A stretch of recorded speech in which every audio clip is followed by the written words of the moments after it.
দুধে ভিজানো চিতই পিঠা, রসে টইটুম্বুর। দেখেই জিভে জল চলে এলো, তাই না? আজকে আমি বানিয়েছিলাম দুধ চিতই। প্রথমে কড়াইতে দুধ নিয়ে নিয়েছি। দুধটাকে কিছুক্ষণ ফুটিয়ে তার মধ্যে গুঁড়ো দুধ মিশিয়ে নিয়েছি। গুঁড়ো দুধ মিশিয়ে নিয়ে দিয়ে দিয়েছি কয়েকটা এলাচ এবং তেজপাতা, কিছুটা পরিমাণ লবণ। এরপর সব কিছু একসাথে ভালো করে মিশিয়ে ফুটিয়ে নিয়েছি। অত বেশি ঘন না করলেও চল।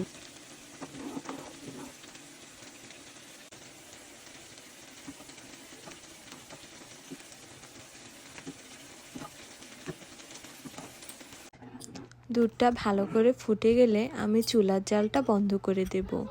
আমি ওভেনে আগে থেকে কিছুটা পরিমাণ খেজুর গুড় মেল্ট করে রেখেছিলাম। চুলার জাল বন্ধ করে এই খেজুর গুড়টা দুধের সাথে ভালো করে মিশিয়ে নেব। আমি কিছুটা নারকেল কুড়োনো দিয়ে দিয়েছি। আমার কাছে ফ্রোজেন নারকেল ছিল, আমি সেটাই ব্যবহার করেছি। দেশের তাজা নারকেল হলে তো এর স্বাদ আরও বহুগুণ বেড়ে যাবে। এরপর কিছুক্ষণ জাল করে ফুটিয়ে নিয়েছি। দু একবার ফুটিয়ে নিলেই চুলা বন্ধ করে দিব। এবার চিতই পিঠাগুলোকে দুধে ভেজানোর পালা। আমার চিতই পিঠাগুলো ফুলকো হয়েছে আর অসংখ্য ছিদ্রযুক্ত। এই ধরনের চিতই পিঠা দুধে ভিজালে রসটা ভালো করে চিতই পিঠার ভিতর ঢুকে, এজন্য চিতই পিঠাটাও অনেক সফট হয়। আমি এক এক করে চিতই পিঠাগুলো দুধে দিয়ে দিব। চুলার জালটা বন্ধ করে গরম থাকা অবস্থায় পিঠাগুলো দিয়ে দিতে হবে। আমি সবগুলো পিঠা দিয়ে ভালো করে নেড়েচেড়ে ঢাকা দিয়ে রেখে দিব। শীতের সকালে এই দুধে ভিজানো চিতই পিঠাটা খেতে দারুণ লাগে।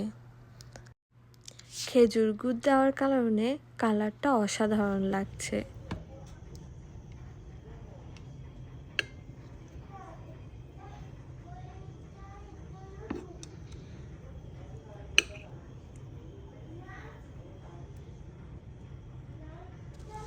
শীতের সকালে এরকম দুধ চিতই পরিবেশন করলে পরিবারের সকলে খুব মজা করে উপভোগ করবে।